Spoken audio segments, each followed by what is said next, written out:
Ազգային ժողովի ուժեղ Հայաստան եւ Հայաստան խմբակցությունների հարգելի падգամավորներ, նիստին հետևող քաղաքացիներ։ Խորհրդանշական է, որ Հայաստանի ազգային ժողովում Թուրքիայում հետազոտական կասկածելի հանգամանքներում եւ ֆինանսավորման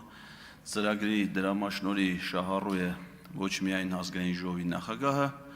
այլ նաեւ ազգային ժողովի արտաքին հարաբերությունների հանձնաժողովի նախագահը։ Եվ սա միակ բանը չէ, որ կապում է Ռուբեն Ռուբինյանին եւ Սարգիս Խանդանյանին։ Նրանք երկուսն էլ խտրական վերաբերմունք են ցուցաբերել իրենց կողմից հայտարարված քաղաքացիների ընդունելության ժամանակ եւ պարոն Խանդանյանի հիմնավոր իր ենթադրյալ հանցանքի հիմնավոր կասկածի փաստով նույնպես դատարանի որոշմամբ նախաձեռնված է հանրային քրեական վարույթ եւ ես սպասելու եմ գլխավոր դատախազին նաեւ այդ միջնորդության համար։ Պատգամավորներից մեկը այս դահլիճում ասեց, արդյոք ամենայն հայոց կաթողիկոսը պետք է դատվի, եթե նրա մեքենան անցնի կարմիր լույսի տակով։ Կարմիր լույսի տակով անցնելը դա վարչական իրավախախտում է եւ ոչ մեկ դրա համար չի դատվում։ Իսկ եթե վարչական իրավախախտում է կիրառվում, ապա ոչ թե ուղևորի, այլ վարորդի նկատմամբ։ Ես դեռ չեմ լսել, որ Վեհապար Հայրապետի վարորդը նման հարցով վարչական պատասխանատվության ենթարկվի։ Բայց լսել եմ, որ կարմիր լույսի տակով անցնող վարչապետի ավտոշարասյունը սպանել է հղի կնոջը։ Եվ դրա համար ոչ վարչապետը, ոչ նրա անվտանգության պատասխանատուները, ոչ էլ այդ հրահանգը ստացած ոստիկանության ծառայողը իրենց արարքին համապատասխան պատժի եւ պատասխանատվության չեն արժանացել։ Միգուցե եթե այդ վարորդը ոստիկանության մայոր լինելու փոխարեն լիներ հայ առաքելական եկեղեցու եպիսկոպոս, անմիջապես ենթարկվեր քրեական պատասխանատվության, որովհետև մեր եպիսկոպոսները առանց որևէ հանցավոր արարքի համար են ենթարկվում պատասխանատվության։ Իսկ ինչ է ասել այդ կապակցությամբ վարչապետ Նիկոլ Փաշինյանը դեռևս 2013 թվականի հունիսի 20-ին Ազատություն ռադիոկայանին տված հարցազրույցում մեջբերում։ Այդպիսի մի արտահայտություն կա, չէ, որ եթե դու մի մարդ ես սպանում, մարդասպան ես։ Իսկ եթե հազարավորների ես սպանում, դու դառնում ես ականավոր զորավար։ Մեջբերման ավարտը։ Հիմա հասկանանք, թե ինչպես ժամանակին իշխանական գործիչների հետ ստվերային պայմանավորվածություններով մի լրագրող դարձավ ականավոր զորավար։ 2018 թվականի մայիսի 8-ին վարչապետ ընտրվելուց հետո, երբ մայիսի 9-ին գնաց Ստեփանակերտ, հանդես եկավ մի հայտարարությամբ, որ այլևս ինքը չի բանակցելու Արցախի անունից, ինքը լիազորված է բանակցելու միայն Հայաստանի անունից։ Այդ թեզը նա երբեք չի ասել, երբ եղել է վարչապետի թեկնածու մայիսի 2-ին կամ մայիսի 8-ին։ Այդ թեզը նա ասել է միայն վարչապետ ընտրվելուց հետո։ Եվ դրանից հետո նա այդ թեզը կրկնել է նաև ազգային ժողովում կառավարության ծրագիրը ներկայացնելու ժամանակ եւ 2018 թվականի օգոստոսի 17-ին Հանրապետության հրապարակում 100-րդ օրվա պաշտոնավարման ժամանակ մեջբերում։ Ուզում եմ ասել հետեւյալը. Ես ասել եմ, որ պատրաստ եմ լիարժեք Ղարաբաղի հարցով բանակցել Հայաստանի Հանրապետության անունից, բայց Արցախի Հանրապետության անունից պետք է բանակցի Արցախի Հանրապետության իշխանությունը։ Ինչ էր սա նշանակում։ Սա նշանակում էր, որ միջազգայինորեն ընդունված բանակցային ձևաչափից, որը ԵՀԿ Մինսկի խմբի համանախագահության ձևաչափն էր, հայկական կողմի պաշտոնական բանակցողը պաշտոնապես միակողմանիորեն դուրս եկավ բանակցային գործընթացից։ Առանց այդ մասին խորհրդակցելու բանակցային մյուս հիմնական կողմի Ադրբեջանի նախագահի հետ, եւ որ ամենակարևորն է ԵՀԿ Մինսկի համանախագահող պետությունների ղեկավարների հետ։ Իսկ ինչ է տեղի ունենում, երբ որ կա կոնֆլիկտ, իսկ բանակցողը դուրս է գալիս բանակցությունից, թողնելով կոնֆլիկտը միայն զարգացման փուլում։ Դա հանգեցնում է պատերազմի։ Իսկ երբ եղավ պատերազմը, խոսքը 44 օրյայի մասին է։ Վարչապետի պաշտոնում Նիկոլ Փաշինյանի պաշտոնավարման 2.5-րդ տարում։ 2.5-ը դա ազգային ժողովի լիազորությունների հետևաբար կառավարության պաշտոնավարման մաքսիմում ժամկետի կեսն է։ 2.5 տարի նա հնարավորություն ուներ բանակցելու եւ հայկական կողմի իր համար ընդունելի թեզերը եթե կար Ալմաթայի հռչակագիր, որը եղել էր 91 թվականին, կամ այլ թեզեր, ներկայացնելով որպես բանակցային կողմ, բայց նա դա չի իրականացրել։ Ուզում եմ ձեզ հիշեցնել, հարգելի գործընկերներ, որ պաշտոնավարման ողջ շրջանում Նիկոլ Փաշինյանի 18 թվականից մինչև 44-օրյա պատերազմը Իլհամ Ալիևի հետ նա ունեցել ընդամենը 1 պաշտոնական բանակցություն, ընդամենը 1։ Դա տեղի է ունեցել 2019 թվականի մարտի 19-ին Վիեննայում, որին մասնակցել են ԵԱԿ Մինսկի խմբի համանախագահները եւ հանդիպումը կազմակերպվել է նրա ջանքերով։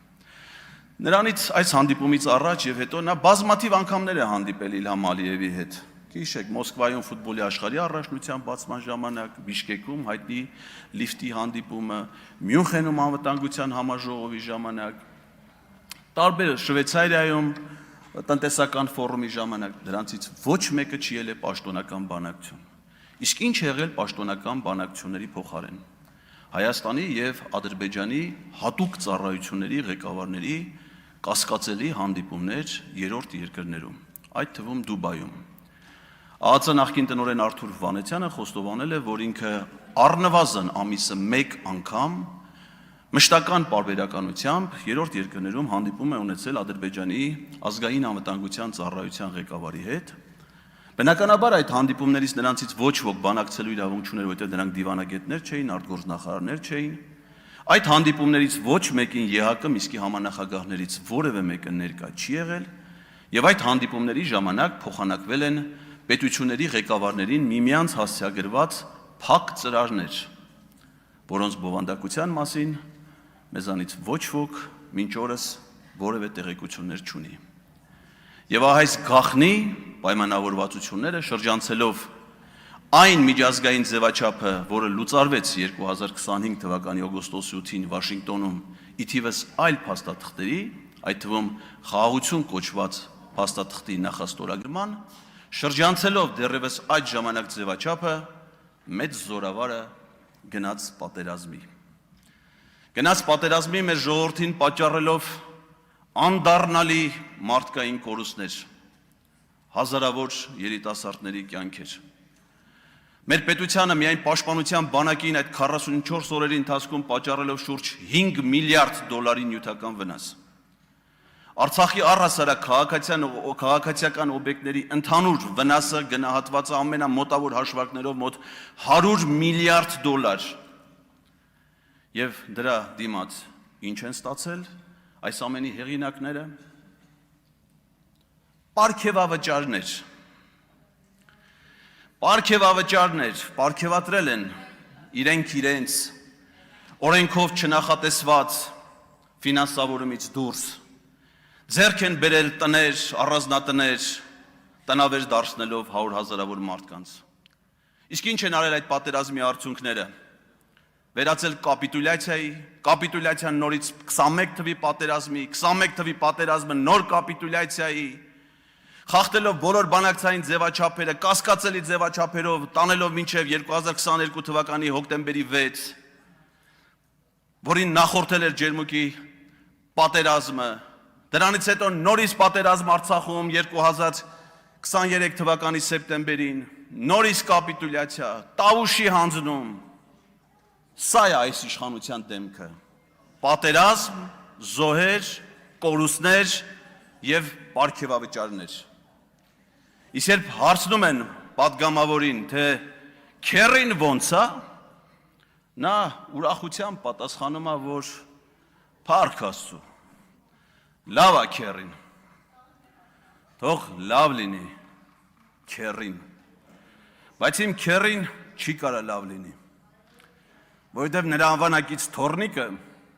Աղաջան Ջանոյանը, որի մկրտության կնքահայրն եմ ես,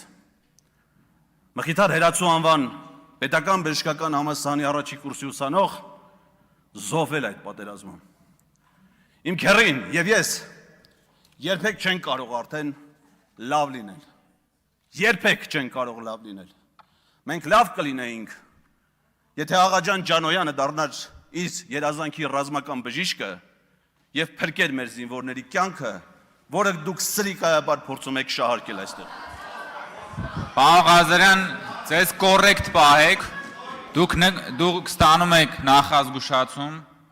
ձեր ոչ կոռեկտ եւ ամբարտավան պահվածքի պատճառով եւ ես ձեզ զգուշացնում եմ, հարգելի գործընկերներ, լռություն պահպանեք։ Եվ ես ձեզ զգուշացնում եմ, որ հաջորդ անգամ նման պահվածքից հետո, եթե դուք չինքնա էվակուացվեք այս դահլիճից, ձեզ էվակուացնելու են եւ դուրս են շպրտելու այս դահլիճից եւ ազգային ժողովի շենքից։ Պարոն Կարապետյան, հիմա չեք կարող խոսել, ես ձեզ առաջարկում եմ, որ կարգի հրավիրեք ձեր падգամավորի եւ չափավորեք, հակառակ դեպքում նրան այնպես կչափավորեն, որ այլևս երբեք չի կարող այդ չափերից դուրս գալ։ Հիմա չեք կարող, հիմա խնդրում եմ, հարգելի գործընկերներ, քաղաքացիական պայմանագրի հետ վերադարձեք դահլիճ։ Հարգելի գործընկերներ, պարոն Լևոնյան, ուր եք գնում։ Զբաղեցրեք ձեր տեղերը, նիստը շարունակվում է։ Վերադարձեք դահլիճ եւ զբաղեցրեք ձեր տեղերը։